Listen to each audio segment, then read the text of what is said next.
Oh, mga kapatid, mayroon na naman binigay sa akin na microwave na malaki. Kung baga para sa bahay lang, ito na isa sa pinakamalaki na to. Oh, siya nga pala, maraming salamat sa mga nanonood din sa mga pinupos ko. Ang problema daw ay ayaw uminit.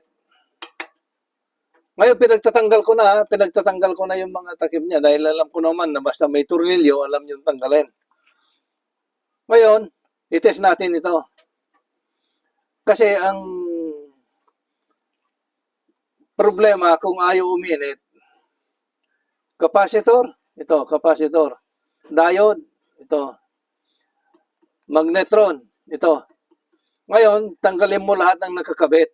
Yan, tanggalin natin ito, ha. No, yun. Para mas maganda.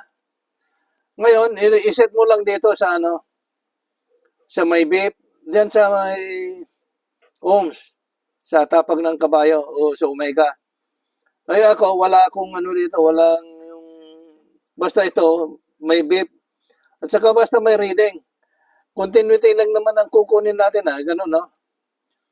O, kita mo, nagkakaroon ng reading pagka nagdikit mo. Kasi continuity lang ang kukunin natin. Ito yung magnetron. Hindi ganyan, ha?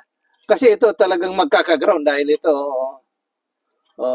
maski saan naman, basta magkadikit, na magkadiretso, yan, merong Ngayon, dito, dapat ito may reading. May reading dito.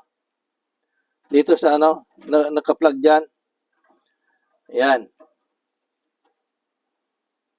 Wala. Ibig sabihin, ito ang diferensya. Ipalit natin sa kabila. Ayaw.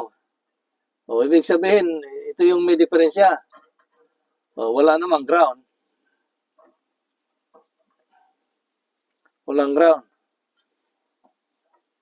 Ito ang may diferensya. Ito ang tinatawag nilang magnetron. Dapat, pagka ayos yung niya, ito dito, may reading. Pero dito, walang reading. Kabilaan, walang reading. Kaya, ngayon, nakita ko na to. Ngayon, ang gagawin ko, palitan ko muna to. Pagka ayaw pa rin gumana, bago ako pumunta rito. Pero pwede mo na rin, nandito ka na rin lang, pwede mo nang i-test to.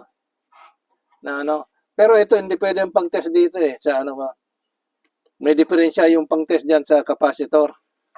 Kaya, pwede ko rin i-test yan. Kaya nga lang yung sabi ko na wala yung pang-test ko sa capacitor. Wala, hiniram nila. Kaya, hindi ko matest yung capacitor. Pero ang gagawin ko na lang, palitan ko na lang to dahil nakita ko na kaagad na itong diferensya.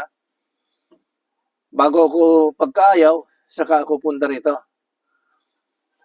Sige, maghahanap po muna ako ng kung meron akong stock na mga use din ng ng magnetron. Ipupos natin muna tapos palitan natin kung meron, kung wala, di mag-order.